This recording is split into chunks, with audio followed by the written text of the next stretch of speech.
The afternoon sun burned through Oakbrook's haze, turning the quiet suburb into a sepia film set. Detective Marcus Stone sat in his patrol car, scrolling his phone, hungry for digital validation. 15 years on the force had given him little more than routine arrests and a creeping bitterness. But now, with body cameras and social media, he had discovered a new path. Fame, likes, shares, and views had become his true badge of honor. Across the street, a sleek black sedan pulled into a coffee shop lot. Its driver, a man in a tailored suit, checked a designer watch. Too polished, too confident, Stone felt the prickle of opportunity. This wasn't just a traffic stop. It was the setup for his next viral triumph. He flicked his body cam on, rehearsing the caption in his head. What would you do if a corrupt cop tried to ruin your life for clout? The thought thrilled him. The man finished a call and shut his door. His name, Stone would soon discover, was Elliot Finch. Calm, deliberate, not easily rattled, Stone swaggered over.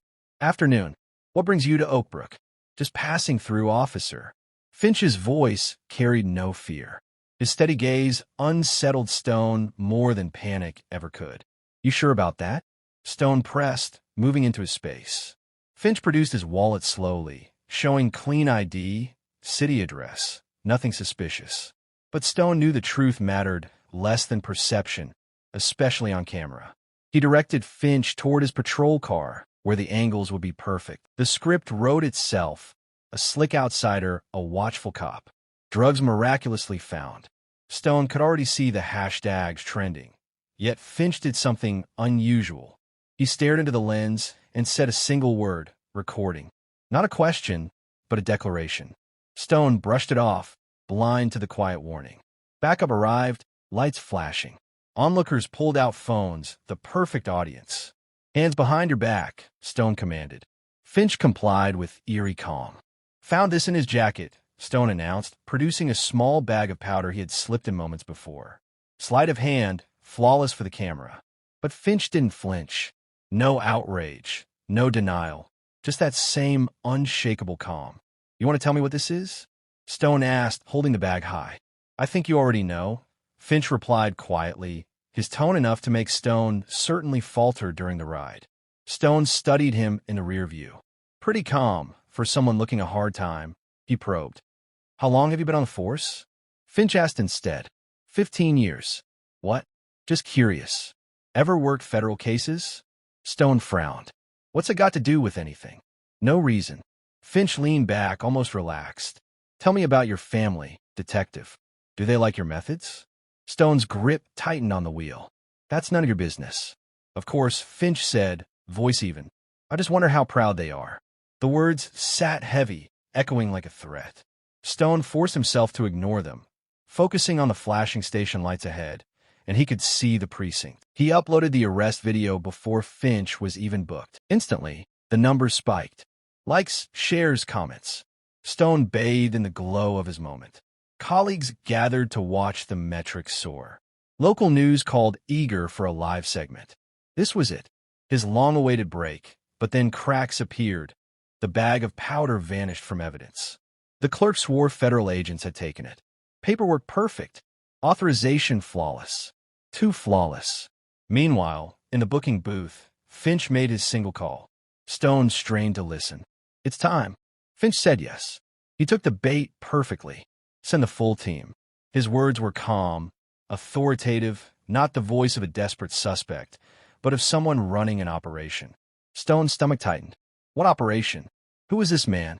Far away in the Miami FBI field office, Supervisor Diana Chun answered Finch's call. Around her, monitors streamed Stone's viral video in real time. How did he perform? She asked, satisfied. For 8 months, her team had been tracking Stone's pattern of staged arrests and civil rights violations. Finch wasn't a suspect at all. He was bait, an undercover federal asset planted to draw Stone into one last performance. Stone, still basking in online applause, had no idea that the walls were closing in. The afternoon haze clung to Oakbrook as Detective Marcus Stone basked in his latest triumph. A viral video showed him subduing and arresting Elliot Finch, a calm, unresisting man Stone portrayed as a dangerous criminal. To the public, Stone appeared decisive and heroic. To Stone himself, it felt like validation after years of obscurity, better than our worst-case scenarios. Finch had murmured in the patrol car, almost amused. Full profiling, planted evidence, excessive force, and broadcast for the world. You've handed us everything. Stone ignored him. He had followers cheering online, national attention building, and a wife who questioned him nervously over the phone. "Mark, something feels wrong about that arrest," Lydia said. He dismissed her unease with arrogance. "You don't understand police work. This is how we keep people safe." But even as he said it, a seed of doubt sprouted in his cell. Finch didn't behave like other detainees. He studied guard rotations, blind spots, and violations as if writing a report. He reassured a repeat offender who questioned his calmness with a sly smile. "What makes you think this is my first time?" Soon, unmarked SUVs appeared at the station. Federal queries flagged departmental records. Stone explained it away as the price of fame. Yet his composure faltered when a guard reported that Finch knew his home address, his wife's job, his children's activities. "Public records," Finch had said lightly. When Stone confronted him, Finch remained relaxed. "No game, detective. Just passing time until my colleagues arrive." Federal agents don't usually keep regular hours, but they make exceptions for cases like this. The word struck Stone harder than any fist.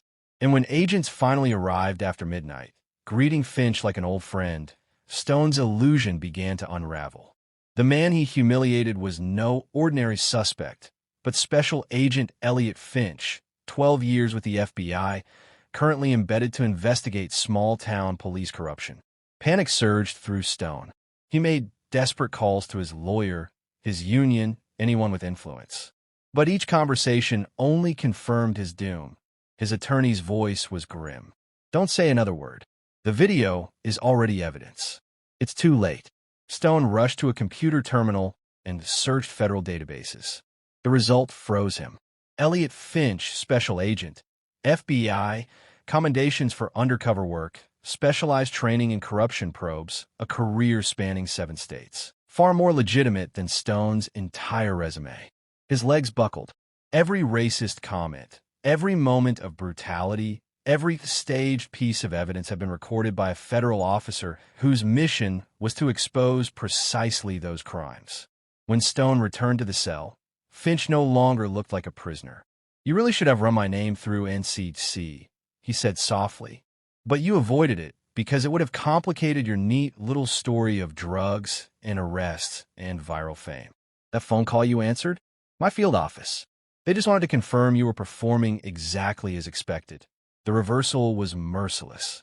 Hours later, Stone himself sat in the same holding cell while Finch walked free with his colleagues. His badge and weapon were confiscated.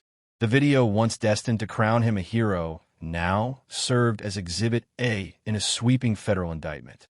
The press devoured the scandal. News anchors, civil rights lawyers, even documentary crews dissected his downfall. Stone's social media pages, once trophies of self-promotion, were mined as evidence of bias and misconduct. The same spotlight he had craved now illuminated his corruption for the nation to see it a year later. Stone was just another inmate in a federal penitentiary, serving 15 years for civil rights violations, conspiracy, and evidence tampering. The viral video that destroyed him had surpassed 50 million views. In police academies and law schools, instructors replayed it as a cautionary tale of abuse of power. Marcus Stone's story ended not with redemption, but with consequence.